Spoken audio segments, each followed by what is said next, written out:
हालात मामूल पर लौट रहे हैं। अगर आज दिन भर हालात ठीक रहे तो कल से जम्मू कश्मीर में स्कूल और कॉलेजेस भी खुलेंगे। इसके अलावा दफातर खुल चुके हैं और अगर हालात मामूल पर रहे तो ये दफातर कल से एक तरह से खुलने शुरू हो जाएंगे।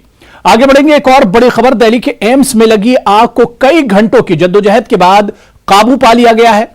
कल शाम 5 बजे टीचिंग ब्लॉक में आग भड़क उठी थी। दूसरी मंजिल से शुरू हुई यह आग 5वीं मंजिल तक पहुंच गई थी, जिसमें कोई जानी नुकसान नहीं हुआ। वायरोलॉजी माइक्रोबायोलॉजी डिपार्टमेंट को शदीद नुकसान पहुंचा है। मरकजी वजीर हर्षवर्धन ने एम्स पहुंचकर शख्सी तौर पर मुआयना किया है। आग बुझाने के अमले की निगरानी की। बाद में उन्होंने एम्स में जामे फायर ऑडिट करवाने का भी ऐलान किया है। चलिए इस खबर पर और बात करेंगे। नुमाइंदे दिल्ली से शंकर आनंद हमारे साथ जुड़े हुए हैं। शंकर, एम्स में जबरदस्त आग लगी थी, क्या कुछ अब तक अपडेट है? क्या किसी बड़ा ऐलान किया गया है कि आखिर जांच के लिए यह आग क्यों लगी थी? क्योंकि एक बड़ा हिंदुस्तान का जाना माना हॉस्पिटल है और उसमें इस तरह की वारदात होना, इस पर कई सवाल उठते हैं। शंकर, कल शाम तकरीबन 4:50 पर आग लगने की PCR कॉल हुई थी और जो आग बुझाने की अंतिम कॉल है वो तकरीबन 11 बजे के बाद की है। यानी समझा जा सकता है कि इतना वक्त तक एम्स परिसर में वो आग जो है आग लगा रहा। हालांकि सबसे बड़ी गनीमत रही कि इस हादसे में किसी की जान नहीं गई, कोई बहुत ज्यादा कोई हताहत नहीं हुआ। हालांकि इस इमरजेंसी में तकरीबन 100 मरीजों को बाहर किया गया। जो 100 मरीज को वहां से एक वार्ड से निकाल करके दूसरे वार्ड में शिफ्ट किया गया।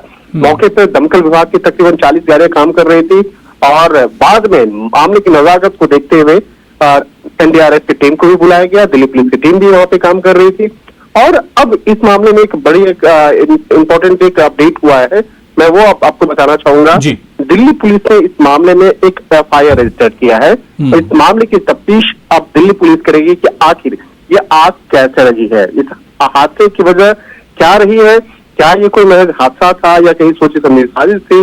इन तमाम मामलों की पड़ताल के लिए अब दिल्ली पुलिस ने मामला रजिस्टर किया है। हालांकि जो केस रजिस्टर किया गया है वो अज्ञात लोगों के खिलाफ है और यहाँ पर उस जिन धाराओं के खिलाफ अभी मामला दर्ज हुआ है तो उसमें अभी लापरवाही बरतने का मामला भी इसमें दर्ज है। तो अब इस मामले में देखना लाजमी होगा कि आखिर कैसे आग लगी है। हालांकि शुरुआती तौर पर कल बताया जा रहा था कि शॉर्ट सर्किट की वजह से आग लगी है, लेकिन अबू हुरैरा मैं आपको बताना चाहूंगा कि जिस जगह पे आग लगी थी सेकंड फ्लोर में, बाद में बढ़ते बढ़ते ये 5th फ्लोर तक चला गया।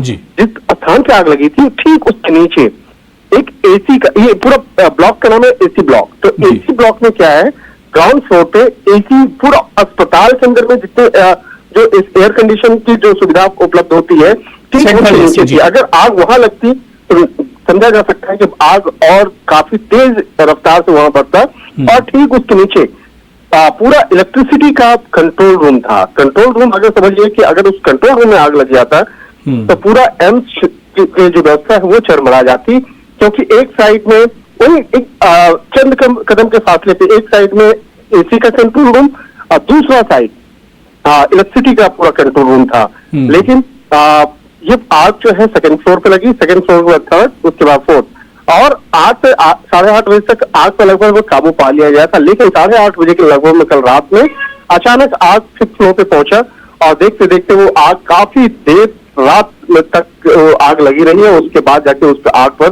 किसी तरह से मशक्कत करते हुए आग पर काबू पाया गया। जी बिल्कुल शंकर, एक और आखिरी सवाल, बहुत मुख्तसर में जवाब चाहूंगा कि कौन कौन से डिपार्टमेंट हैं जो इससे मुतासिर हुए हैं, जिन्हें नुकसान पहुंचा इस बड़ी आग की वजह से? सेकंड फ्लोर जहां पे आग लगी थी वो लैब है और वहां पर कई तरह के जो महत्वपूर्ण जो टेस्ट होते थे उसी लैब में होते थे। तो एम्स का जो ये लैब है वो सबसे ज्यादा प्रभावित हुआ है और ये आग लगने की जो वजह है इतने तेज गति से, उसकी वजह भी वही लैब है, क्योंकि लैब में कई केमिकल रखे होते हैं और उन्हीं केमिकल की वजह से आग काफी तेज रफ्तार से आगे बढ़ते चले गए। तो यहाँ पर उसके ठीक बगल में एक ICU भी है, लेकिन ICU में बहुत ज्यादा उसका कोई असर नहीं हुआ। ICU में जो भी मरीज थे उनको तुरंत तत्काल वहां से हटाया गया। तो कहीं ना उसका प्रभाव जरूर हुआ है पूरे उस परिसर में, उस ब्लॉक में पूरा जो धुआं का असर है वो आज भी महसूस किया जा सकता है। तो अभी फिलहाल कितना नुकसान हुआ है, किस किस चीज का नुकसान है, उसका भी खाका अभी तैयार होगा। लेकिन जो मुख्य तौर पे कहा जा सकता है वो लैब ज्यादा नुकसान हुआ है और लैब की वजह से वो एम्स की जो व्यवस्था है उसमें काफी अच्छा खासा असर आज बिल्कुल शंकर, बहुत बहुत शुक्रिया मुझे अपडेट करने के लिए और तमाम जानकारी देने के लिए। तो अहम खबर यही है कि इस पूरे मामले पर